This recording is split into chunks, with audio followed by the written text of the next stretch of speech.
Everybody have their passport ready? Ready for takeoff? Here we go. Ooh. It's not working? Oh, it should work in a moment. We have a technical malfunction.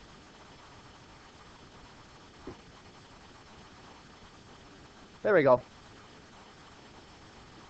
Taking a trip to Poland today. So, here we go. We're going to start by taking a look at the map of Poland. And we're going to start with the Polish capital, Warsaw. Or in Polish, they call it Warszawa. So we're going to start with Warszawa. Now, during World War II, the city was totally destroyed. That's what you see there is the city of Warsaw after World War II. What happened was that the people of Warsaw started rebelling against Hitler because the Soviet Union's army was just right across the river from the city. And the Soviet army promised to help them. But instead of coming to help, they waited until the Germans destroyed the entire city to take it over, so that people would not be able to fight against the Soviet Union taking Poland over. And so here you see what the city looked like after the war. You also see the streets there with cars. So these were all buildings that were totally destroyed during the war, during the last part of the war. And so here's a picture of one of the historic regions in Warsaw. Take a look at the column there. Column there did not fall down during World War II. And so today, after this was rebuilt, because they rebuilt everything, today it looks like this. There's that same column with the King's Palace over here and the old buildings. So if I go back, that's what it looked like after the war, and that's what it looks like today after they rebuilt everything. It's amazing how they can rebuild everything. Like, remember in Germany, we looked at the Frauenkirche, that they took and put all the pieces back together again? It's amazing what they can do. If we look at the palace there, there's the palace at night. There's a scene inside after the battle as firemen are trying to put out the fires. Here's what that room looks like today. They had to redo all the painting, everything. Lots of skilled craftsmen to put that back together again. Here's the skyline of Warsaw today. Not that many skyscrapers, because during the communist period, remember, under the Soviet Union, they really didn't build skyscrapers. They only built this thing right here, called Pałac Kultury. And if I zoom in on it, this was actually a gift from Stalin. It was a gift from the Soviet Union to Poland. Basically, Stalin built one of these in all of the countries that the Soviet Union took over in Eastern Europe and gave it to them as a present. It was really just a symbol of the Soviet Union controlling them. This is called Pałac Kultury, also known as the Palace of Culture. Excuse me. And for many people in Poland, it's a symbol of how they had lost control of their country, and so many people hate it. Others say it's okay to keep because it's a symbol for what they had to go through during the Cold War. That was Warsaw. Here is something called Belvedere. What does this look like to you? Does it remind you of anything? Does it remind you of anything? Yeah. It looks like the White House, yes. And that's exactly what it is. This is where the president of Poland lives. It's called Belvedere. And if you notice on the two sides, those are guardhouses. There are guards there. The guards are normally standing in front of the gate there, But whenever you go to take a picture, they hide. Because you're not supposed to take their picture so that you can find out who they are, bribe them, extort them, whatever, force them into letting you in. So they always hide. When you go to take a picture, they go into their little shacks. I always think that it's funny, because if you want to attack the White House, you just stand there, get ready with your camera so they hide, and then make a run for it. I bet I died trying to do it, but it's just a little funny when they did that. This is the Congress of Poland. Does anybody remember what it's called? The Polish Congress? Starts with an S. Sounds just like an English word. Does? Nope, it's not the Senate. They do have a Senate here. They do have a Senate. This is called the Sejm. S-E-J-M. The Sejm. Okay, we're going to go from Warsaw now up north to Gdańsk. Gdańsk is where World War II started, where Germany fired the first shots. Who can tell me something about Gdańsk based on this picture? What do you know about Gdańsk based on this picture? It does a lot of shipping. That's right. It is Poland's main port. It is Poland's main port. And historically, it has been a port. This is an old port. This is the old part of Gdańsk. Gdańsk is a very old city. And now, if you notice, not a lot of shipping going on here. I'm going to zoom in on this thing right here, this brown image. Can anybody tell me what that used to be used for? Can anybody figure out what that used to be used for? Look at it. Look at its proximity, where it's located, anything from it. Nate? Did not lift boats up, but you're close. Did not lift boats up, but you're very close. Joe? Not to put boats down in the water. Again, still very close. Very close. Yes, to load and unload the ships. That's what this hook was for. They would lower it down, hook onto the crates, lift it up, and it would move in and out and lower it down onto the dock. Now, right by this crate, by this crane, you can enter the city. Normally cities were walled and you couldn't get in, so you had to have special gates to get in, and here's still one of the gates that you need to go through to get into the old part of the city. Notice not much room for a car in here in this street.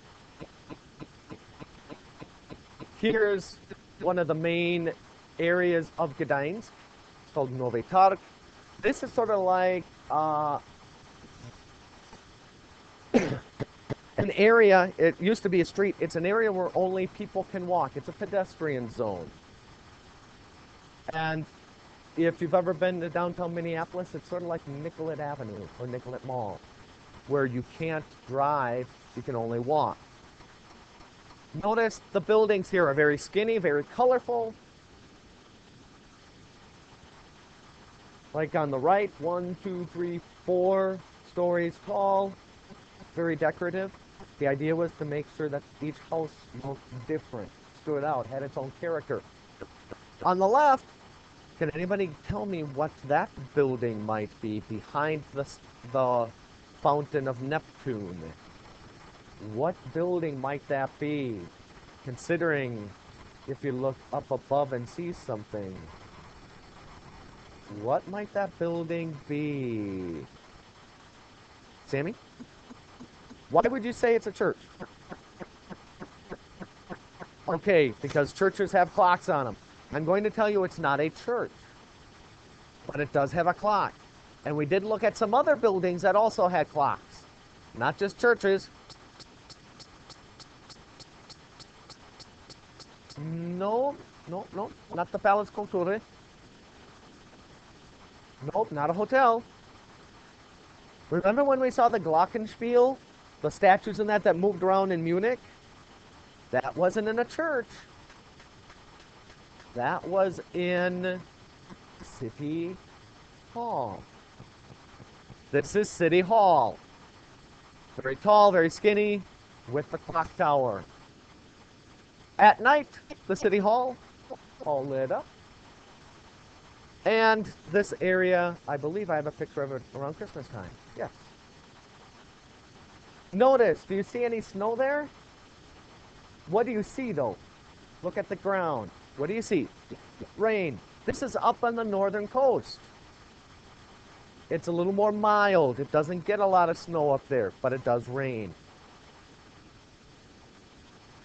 If you go up, you can go up in some of the tall buildings, like in a church. And so I'm actually going to take you up to the top of this church here.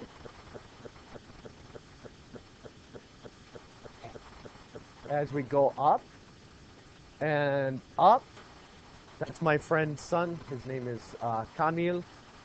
He is your age right now. Notice the stairs spiraling up to get to the very top so that you can look out over the city. Yes.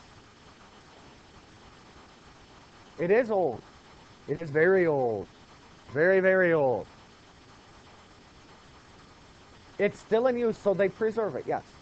It is still in use. Now, remember what I said about old cities in Europe. What aren't you going to see a lot of? Done. Good. In the old cities, you're not going to have a lot of tall skyscrapers, tall buildings in the old part of town because of the rule you can't have a building taller than the tallest church. And so we are on the tallest church. And I'm going to look down now. These are all houses packed in side by side by side. Notice what they have on the inside of them, though. Inside the buildings, you have green space. This is a greenery area, park, whatever you want to call it, for all the apartments that are there, because these are all apartments. Now, look at the street. First of all, are all the streets nice and straight and come to right angles like they are here in the U.S., where they got perfect corners? No, they're at strange angles. What do you notice about the cars? What do you notice about the cars? Go on. They look like they're parked on the sidewalk because they are parked on the sidewalk. In a lot of old towns, that's where you park, because they don't have wide streets, so you park on the sidewalks. And as you walk around the cars. That's where the parking spaces are, and there'll be a sign that says, park totally on the sidewalk. Just put your front two tires on the sidewalk at an angle. It's their way of having parking space, even though they don't have a lot of room on their street. Yes, Nate.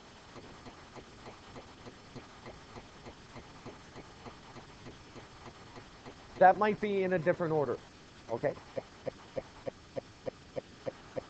Here is something that I'm going to ask you about right here. Look at the side here. Gdańsk, 1980. Warszawa, Berlin, Prague, Budapest, Tallinn, Vilna, Riga, Sofia, Kyiv. Look at these pictures. What do you think this is talking about? What do you think this is talking about? Gdańsk, which is in Poland in 1980. Berlin in East Germany. Prague in Czechoslovakia. What do you think this is talking about? Ending communism, okay? Why this? Why the domino picture? Why the domino picture? Yes. The order that the cities fell, that is true. We have Lech Wałęsa in Poland. We have East Germany. I believe that's Honecker. We have the Berlin Wall. Václav Havel in Czechoslovakia.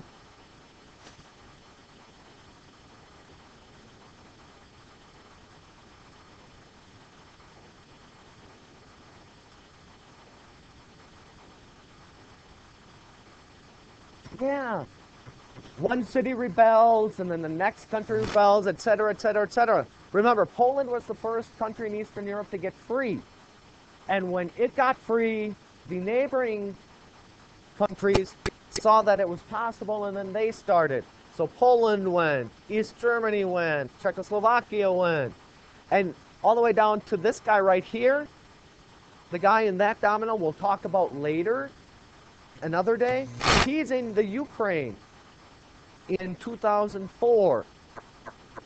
Notice his picture there because he was poisoned to try to kill him, and it left him totally disfigured. The people that were against him tried to have him murdered, but it didn't work. So yeah, this is symbolic of the fall of Soviet control over Eastern Europe. First Poland, then Germany, then Czech Republic, etc., all the way through Romania, where they hanged their leaders. Here is a monument to the Polish people that fought for independence, lost their lives. This is a monument to solidarity, that movement, Solidarność, as it says in the lower right-hand corner.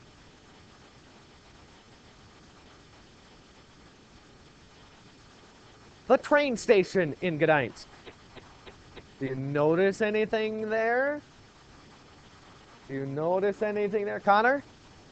KFC is there, yes, Kentucky Fried Chicken. Where else do you see in this picture? Sydney? We also have McDonald's. McDonald's, KFC. You can even go in and take a look at. There's McDonald's. This was I don't remember what year I took this in. It's about the time Shrek the Third came out. Shrek Trzeci. And yes, you have Happy Meals. All of these are in zloty, which is the Polish currency. They do not use the euro. Let's see, do I have... Nope, I don't. Sand dunes up by this sea. What sea borders Poland in the north? What is the name of the sea in the north? That is the Baltic Sea. That's right. This is my friend Jurek. His son was the one I had the picture of going up in the church. That's his other son, Mateusz. My friend Rysiek, his wife, his daughter. All of these, with the exception of Mateusz, were here in the United States this summer. They were in this classroom this summer, as I showed them where I work. Yes. This one? I don't know. I found this picture on the internet. I've never been to these sand dunes. But there's an area that's almost like you're in the middle of a desert, near the Baltic Sea.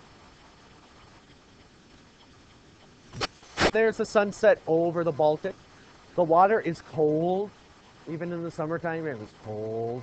Sort of like going swimming in Lake Superior. I tried.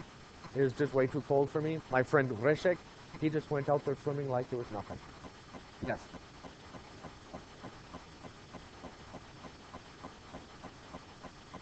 I've never been in the water in Oregon, so I don't know, but it could be, because I know that along the west coast there is a cold water current that's different than the North Atlantic current, which is warm. Yep, called the Japanese current. Okay, let's go to another spot. Let's go to Malbork. Malbork is a town located right above where that O is. Actually, it's going to be a little higher up. And you will know this picture. You will know this place. You will have seen it before. Malbork is the world's largest brick castle. It is actually like 3 in 1. Here's your first wall that you have to get through. in order to get in when it was originally built. Here's a second that you'd have to get through. If you make it into this part of the castle, there's a gate and a drawbridge that shuts here to prevent you from getting to the last part of the castle. It's huge. And the first time I was there almost alone because it was a rainy day. There had been one school trip, one class that had been there. But for the most part, I was walking through this huge place alone. My first time in Europe, and I was alone, nobody was with me. And as I was walking along this part of the castle here, on the outside, by the river, there was a lot of wind. And the wind was blowing off the tiles from the roof. Now the roof tiles are about like this big and made out of clay, ceramic, baked clay. They were falling down around me. I was afraid I was going to get knocked on the head and fall into the river. And nobody would miss me because nobody was expecting to see me for another week and a half. I booked it out of that area very quickly. But on the inside, or what the castle looks like, here's a model of the castle. You can see all the defenses. So it'd be really hard to actually conquer this castle if you were trying to attack it. That's what it looks like on the outside. And can anybody tell me where you've seen something that looks like that before? On my webpage is one place, but also, Victor, on the back wall. That's it. That's Malbork. Pictures of Malbork from the inside and around. I was right around here as these clay tiles were falling down on top of me. This castle was blown up in World War II. It was rebuilt.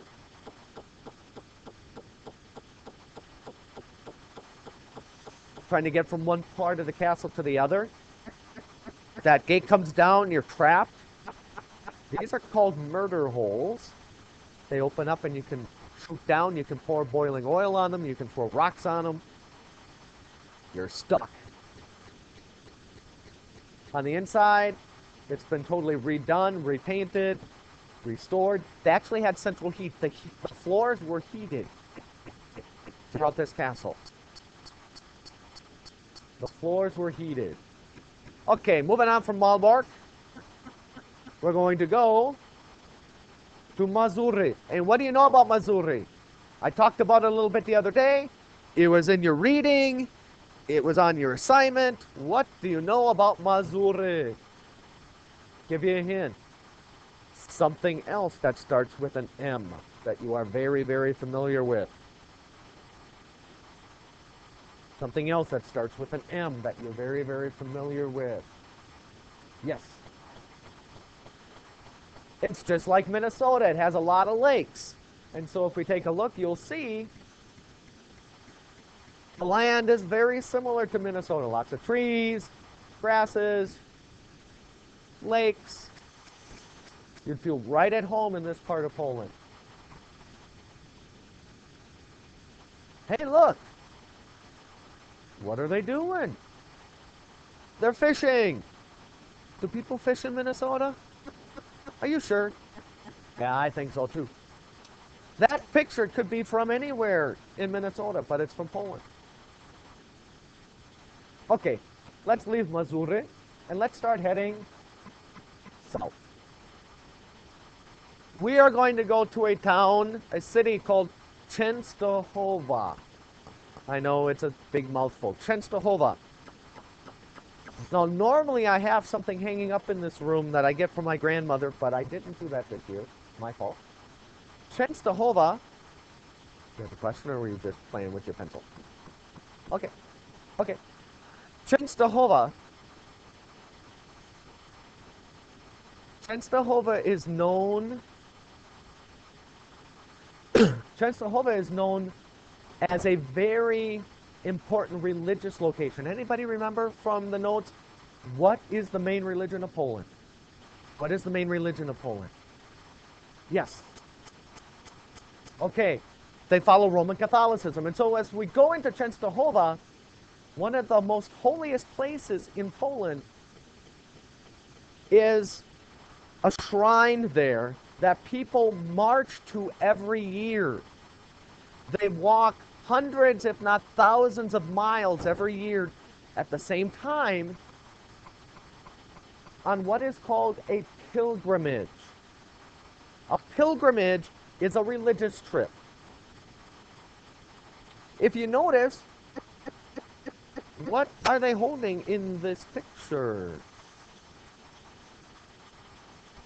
An American flag. This is actually a group of Americans that flew to Warsaw and then walked from Warsaw to Częstochowa.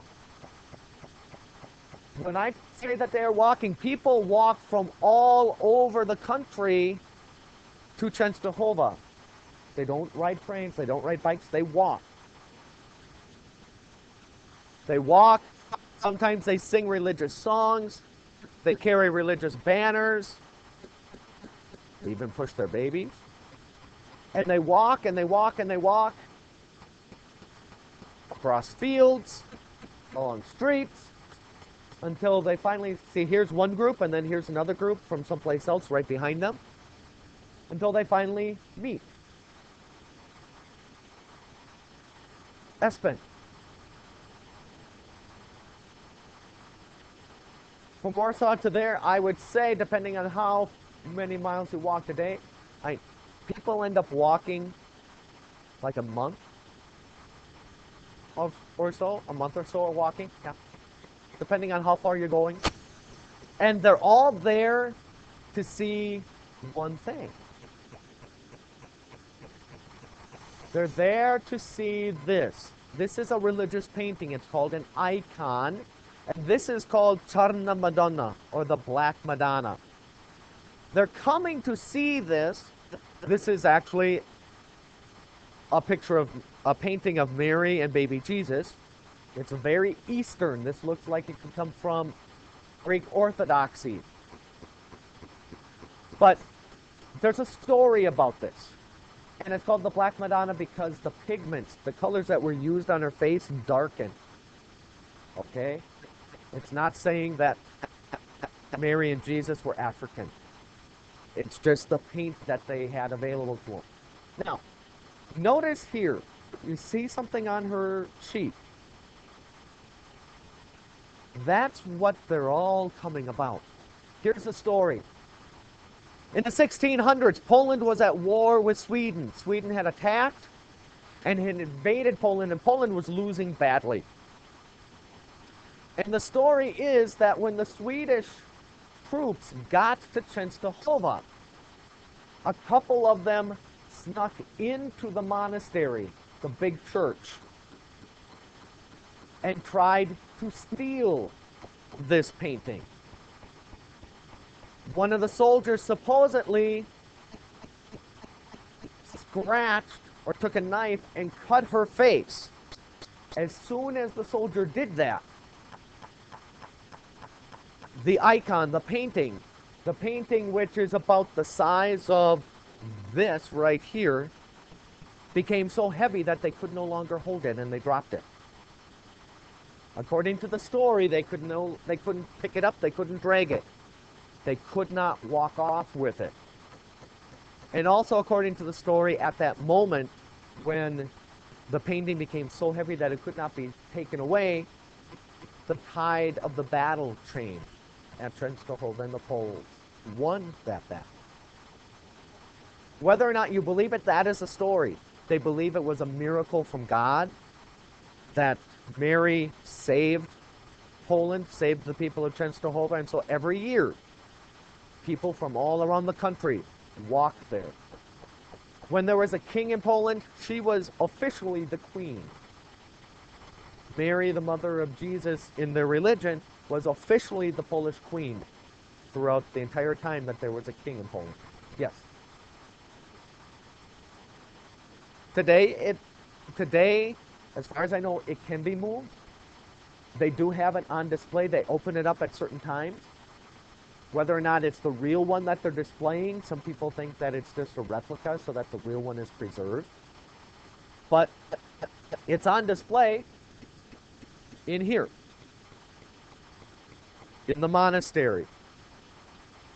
This is the church there, and you see how people are inside, how fancy it is inside here.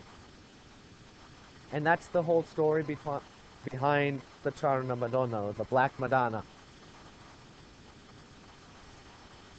Let's go a little farther south. Kraków. Hey.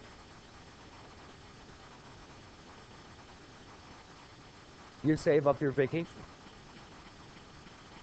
You save up your vacation. And so they save up all that vacation, and they're basically donating their entire time to their religion. Remember, I said Polish people are very, very religious. Religion is very important to them. What?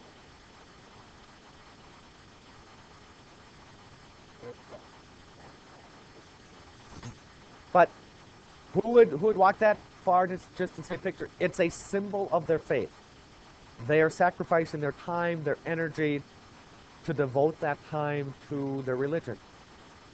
They do it in Islam too, and we'll talk about that. They don't walk the entire distance. But there are people, even in the United States, that make pilgrimages, and that is a religious journey. And so everybody has their own way of dealing with religion. Some people are more religious than others. So we're going to go down to Kraków. Kraków is down in southern Poland. So in other words, we are near the what? Who can tell me? We are near the what in southern Poland? Yes. We're near the Carpathian Mountains. Kraków is the old capital of Poland.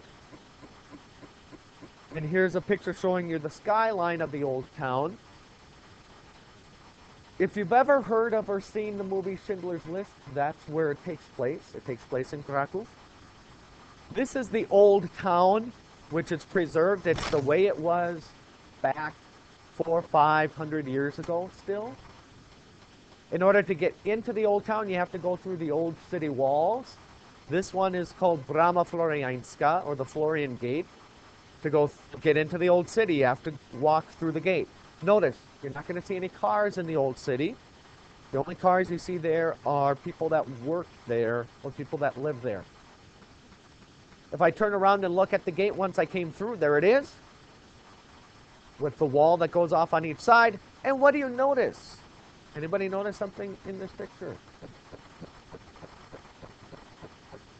It's not quite as obtrusive as you normally see it. It's normally very big and very in your face, but here it is not. It's very subdued. Logan? Okay, there is a cross, that's right.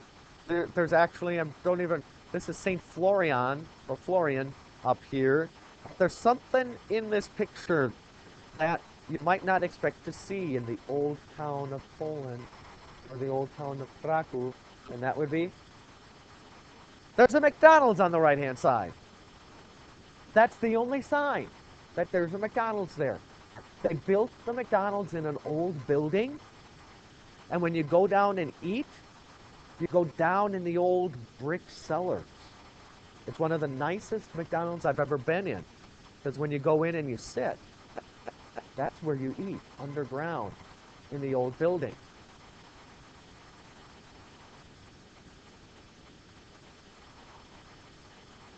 I have this outfit. I didn't wear it. No, I don't have that bagpipe. You'll see a lot of musicians in Kraków playing traditional music and wearing traditional outfits. Remember, I told you, traditions are very important.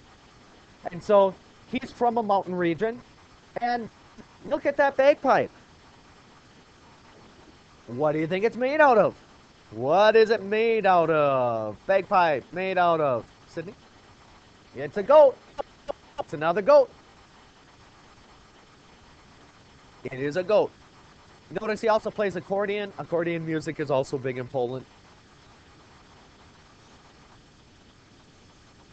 This is a building called the Sukiennica, or the Old Cloth Market. Every town, every old town in Europe has what is called the market square. The main square, the main area in the city where merchants used to have their goods to buy. It's sort of like today, have you ever heard of a farmer's market where you can go in and buy things? That's what it used to be in Europe.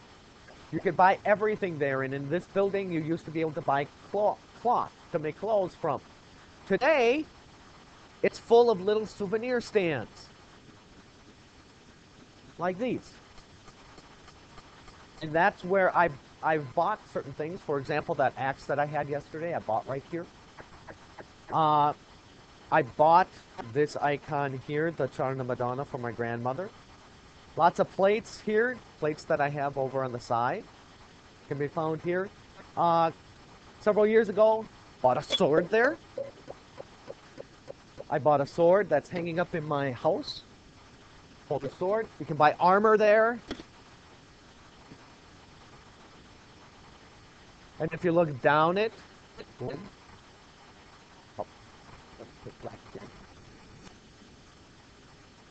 looking down it, that's what you see. Lots and lots of little shops where you can buy souvenirs. Yes. Yep. No. Nope, nope, nope, nope, nope. That's why I only have one sword. I would love to buy one of the suits of armor, and I'll show that to you. You'll see it on Monday. But it's about $4,000, and I don't have $4,000 just to spend on a suit of armor to sit in my room. Yes.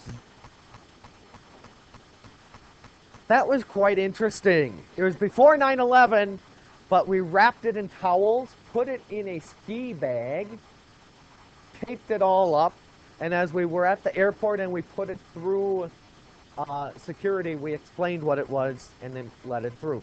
We also had, at another time, when I brought the axes back, I had to explain what they were and why.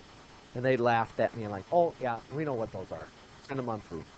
It's okay for it to go underneath, because I don't have access to it when it's underneath in the airplane. It would be a different story if I tried to take it on the plane with me. So it was quite interesting wrapping it and finding a bag that it would fit. We ended up getting a long ski bag and folding it over because it wouldn't fit in anybody's suitcase. Here's a picture of Sukjanitsa, the end of that little place where you have shops, and the main church here. And you notice here's city tour with tours of the city in all these different languages, including English. You can take little horse-drawn carriages around the city too. But I'm going to focus on this church right here.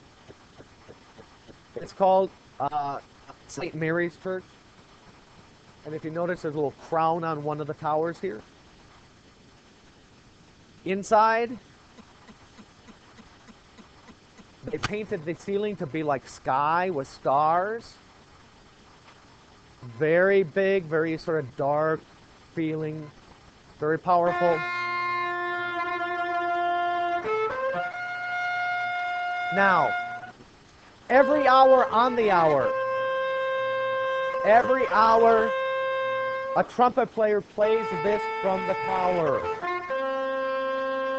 Because back in the 1200s or 1300s, when the Mongols attacked, Mongols were a group from Mongolia that came through and conquered much of Europe and Russia. When the Mongols came to attack, there was a trumpeter. There was a trumpeter that sounded the call to the countryside from that tower. Everybody get inside the city walls. We are being attacked. And he was playing his song, which was the warning to everybody to come into the city so that they could shut the city gates, when an arrow struck him in the throat. And so the song that is played every hour is played and then suddenly cuts off to symbolize when he got shot in the throat by that arrow from the Mongol attack. Yes.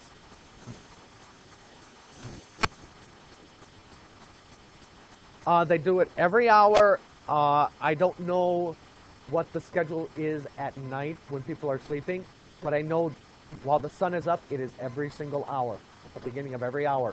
And they do it 4 times, one from each side, north, south, east, west of the tower. Have a good day. Don't forget about the blue assignment for Monday. Relax those legs.